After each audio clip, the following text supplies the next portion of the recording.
Now, 4.5 billion years ago, a planet that no longer exists slammed into Earth so hard it melted our world, ripped pieces into orbit, and built the Moon in a matter of hours.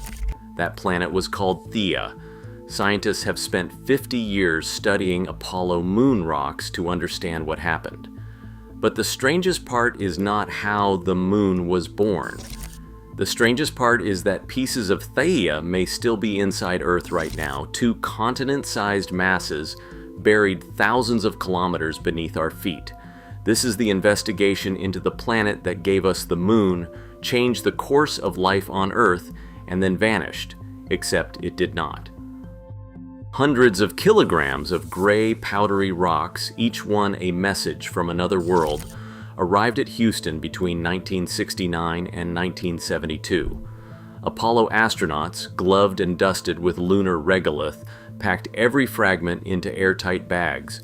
Today, the entire collection, 2,196 samples, totaling 382 kilograms, is sealed away in nitrogen-purged cabinets at the Johnson Space Center. No oxygen, no moisture, no chance for earthly contamination.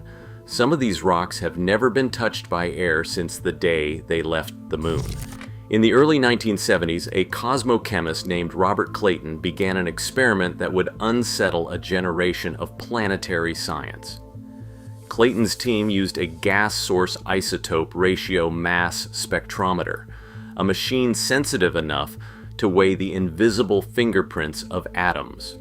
Their target was the oxygen trapped inside Apollo rocks. According to every leading theory at the time, the Moon's oxygen isotopes should have stood apart from Earth's, like a distant cousin in the planetary family tree. The capture model predicted a clear difference. The co-accretion model expected a subtle but measurable offset. Instead, as Clayton's notebook filled with numbers, every sample landed on the same line as Earth. The delta 17O value was indistinguishable from terrestrial rock, within the limits of measurement, not a fraction of a part per thousand off. The Moon, by this metric, was Earth's twin. Clayton later described the moment as one of stunned silence. The data did not fit any accepted origin story. If the Moon was not a foreigner, then what was it? The Apollo rocks, so carefully stored in nitrogen, had delivered a riddle that no one saw coming. For the first time, scientists faced the possibility that something far more violent and intimate had shaped our nearest neighbor. The investigation had only begun. You are watching the World Framework. If you enjoy space mysteries grounded in real science, subscribe, like, comment, and share to help us keep exploring the biggest questions, one clue at a time. In 1975, planetary scientists William Hartmann and Davis took a bold step into the unknown. They looked at the Apollo isotope puzzle, Earth and Moon matching so perfectly in oxygen fingerprints, and proposed something no one had dared. The Moon was born from a cataclysm. Their idea was simple but radical. Imagine a world the size of Mars, now called Theia, sharing Earth's orbit in the chaos of the early solar system. At a time when planets were still assembling, Theia's path crossed Earth's at just the wrong angle, about 45 degrees. The impact velocity was more than 15,000 kilometers per hour. Temperatures in the collision zone soared to nearly 10,000 degrees Celsius, hot enough to vaporize rock and metal in an instant. The collision theory didn't just explain the oxygen isotope match, it solved a host of stubborn problems in one stroke. The Moon's small iron core, only about 1.5% of its total mass, made sense if most of Theia's core had merged with Earth, leaving only silicate-rich debris to form our satellite. The angular momentum of the Earth-Moon system, a number that had stumped earlier models, fit the outcome of a glancing, high-energy blow. Hartmann and Davis's calculations, rough at first but soon supported by early computer simulations, showed that such an impact could eject enough material to create a disk around Earth, material that would cool, condense, and gather into the moon we see today. At first, the scientific community was skeptical. The idea seemed too violent, too speculative, but the more scientists tested the numbers, the more the pieces lined up. The impact scenario could account for the moon's composition, its orbit, and even its lack of volatile elements. The name Theia began to appear in conference abstracts and journal articles, a nod to the ancient Titaness who gave birth to Selene, the moon. The investigation was far from over, but for the first time the story had a main suspect, and the physics of planetary collision would become the next frontier in solving the mystery. In the decades since the first oxygen measurements, scientists have expanded their search for Theia's fingerprints, using the full arsenal of isotope forensics. Today, the investigation goes far beyond oxygen, drawing on the finest distinctions in iron, chromium, molybdenum, and zirconium isotopes, each one a unique atomic signature, measured with multi-collector mass spectrometers capable of weighing differences of just a few parts per million. The results are striking. Lunar basalts and Earth's mantle overlap in their iron isotope ratios, showing no detectable difference. Chromium isotopes, measured to within plus or minus 0.05 epsilon units, match just as closely. Molybdenum and zirconium, elements forged in different stellar environments, also align within the tightest error bars modern labs can achieve. Each isotope system acts like a cosmic zip code, narrowing the possible origin of Theia.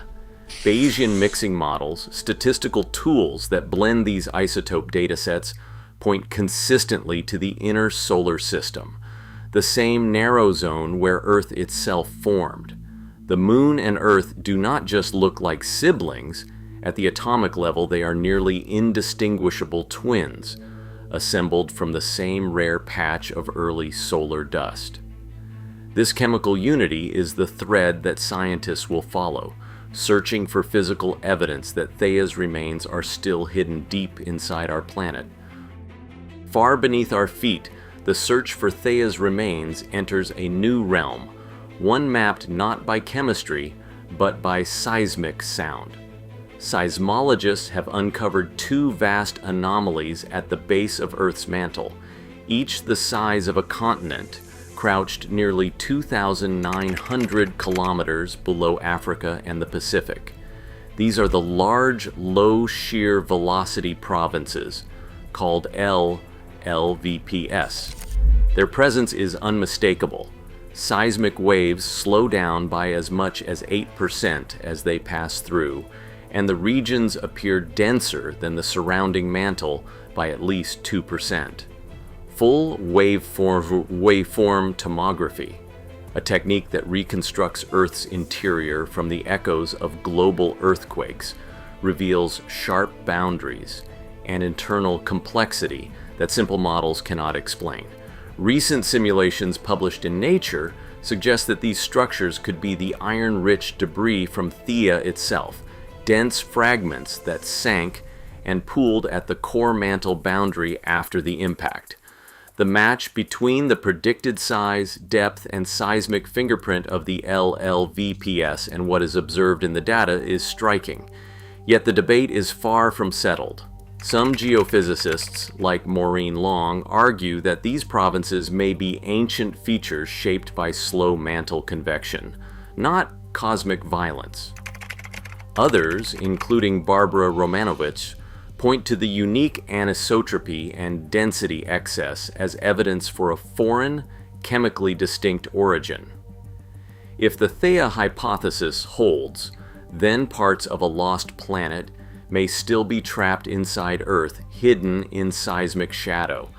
But for now, the case remains open, awaiting sharper images and deeper samples from the planet's inaccessible heart. Earth's tilt of 23.5 degrees is held steady by the Moon's gravity, a silent force that shields our planet from wild swings in climate.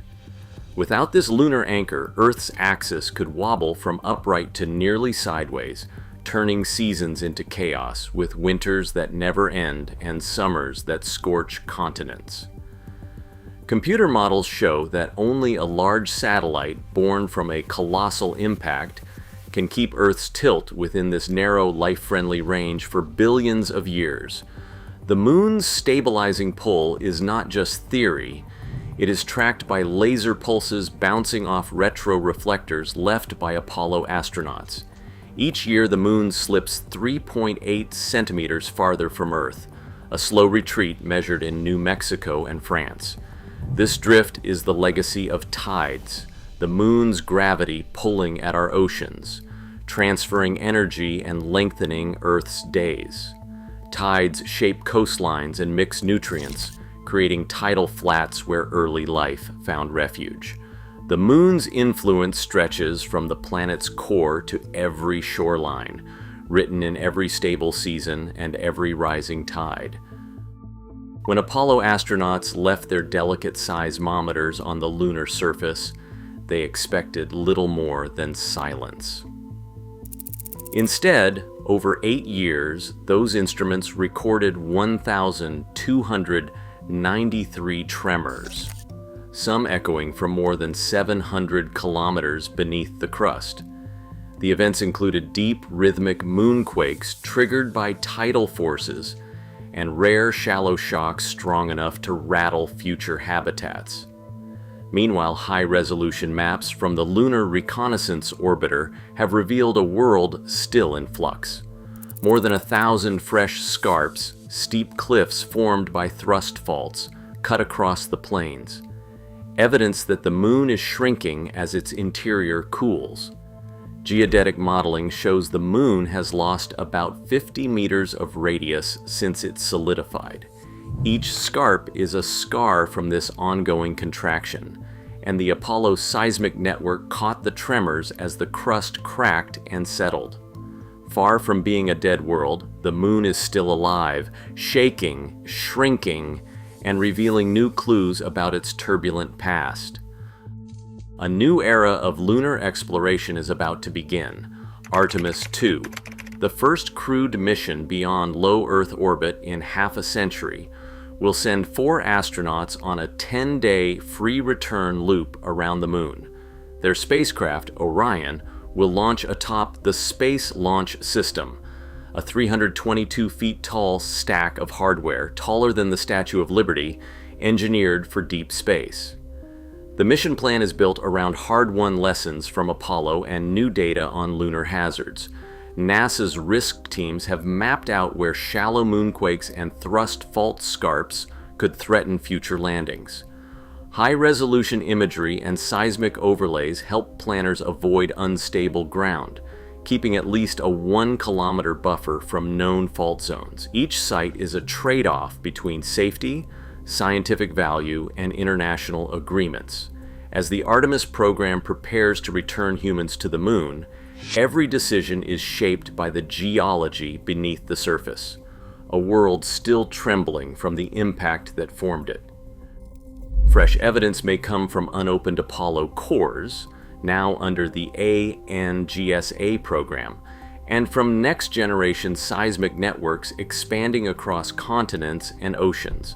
With deeper sampling and global arrays, researchers are closing in on the answer, whether Theia's hidden fragments truly lie buried far below our feet. Beneath our feet, fragments of a vanished planet endure, evidence that cosmic violence seeded the world we call home. As new missions probe lunar mysteries and deep Earth secrets, each discovery rewrites what we know about our origins. The puzzle isn't finished. The next clue could change everything.